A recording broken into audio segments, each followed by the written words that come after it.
ओम। मनुष्य के शरीर का सबसे कमजोर अंग क्या है? आइए इस प्रसंग से समझते हैं। दुर्योधन की मां गांधारी ने कहा, दुर्योधन जाओ बच्चे की तरह मेरे पास दिगंबर नंग धड़ंग आओ। स्नान करके कल सुबह आना, मैं तुम्हें देख दूंगी। तुम अमर हो जाओगे, तुम्हारे सारे शरीर वज्र के हो जाएंगे, लोहे के हो जाएंगे, कोई मार नहीं सकता तुम्हें। दुर्योधन गया, उधर से स्नान वगैरह करके लौट रहा था। भगवान कृष्ण ने सोचा गांधारी पतिव्रत है, आँख रहते हुए भी आँख पर पट्टी बांध ली है। दुर्योधन का इसने बचपन में भी चेहरा नहीं देखा है। तपस्विनी है, देखेगी तो जरूर वज्र पत्थर का शरीर हो जाएगा। इसलिए कुछ उपाय करें, नहीं तो भीम की प्रतिज्ञा पूरी नहीं होगी, और भीम की प्रतिज्ञा पूरी नहीं होगी तो द्रौपदी की प्रतिज्ञा पूरी नहीं होगी। भगवान कृष्ण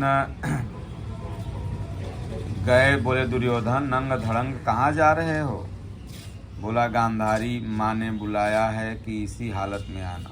भगवान ने कहा, देखो बचपन से तो तुमको तुम्हारी माँ ने अभी तक देखा नहीं है, और पहली बार देखने जा रही है तुमको, और इस अवस्था में नंग धड़ंग देखेगी। अब तुम युवा हो गए हो, बच्चे नहीं हो। माँ के सामने भला ऐसे जाया जाता है? बोले माता जी का यही आदेश है कन्हैया कृष्ण, इसीलिए मैं जा रहा हूँ। भगवान ने कहा, देखो आज तक तो तुमने बड़ों की आज्ञा का पालन किया ही नहीं, लेकिन जाओ अब तुम तो अपने मन का ही करोगे।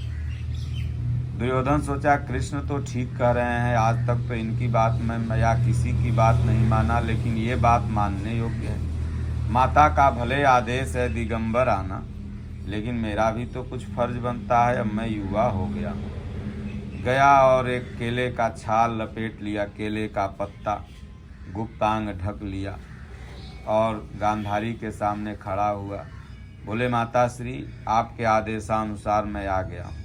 गांधारी ने पुत्र मोह बस पत्ती हटाई, दुर्योधन को देखा, जहाँ तक दृष्टि पड़ी वज्र का शरीर हो गया।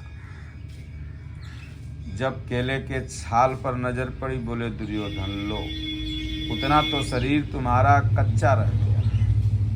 मैंने तुमको कहा था ना दिगंबर आने के लिए, लेकिन आज तक तुमने भला किसी का सुना ही कहाँ।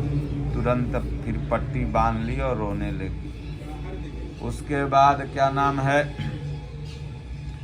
दुर्योधन और भीम में जब युद्ध हुआ तो भगवान ने इशारा किया, क्योंकि कमर के नीचे गदा युद्ध नहीं होता है, लेकिन नीति पर तो दुर्योधन भी नहीं था, और टिट फॉर टैट जैसे को तैसा अनीति पर चलने वालों के साथ अनीति का व्यवहार करना पाप नहीं होता है। जो मोहि मारा तो मोहि मारे। तो भगवान कृष्ण ने इशारा किया कि जंघा पर मारो।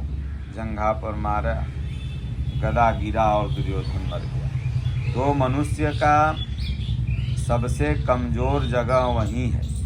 अगर उसी जगह को गुप्तांग को जो जीत लेता है, वह व्यक्ति कालांतर में सुख पाता है।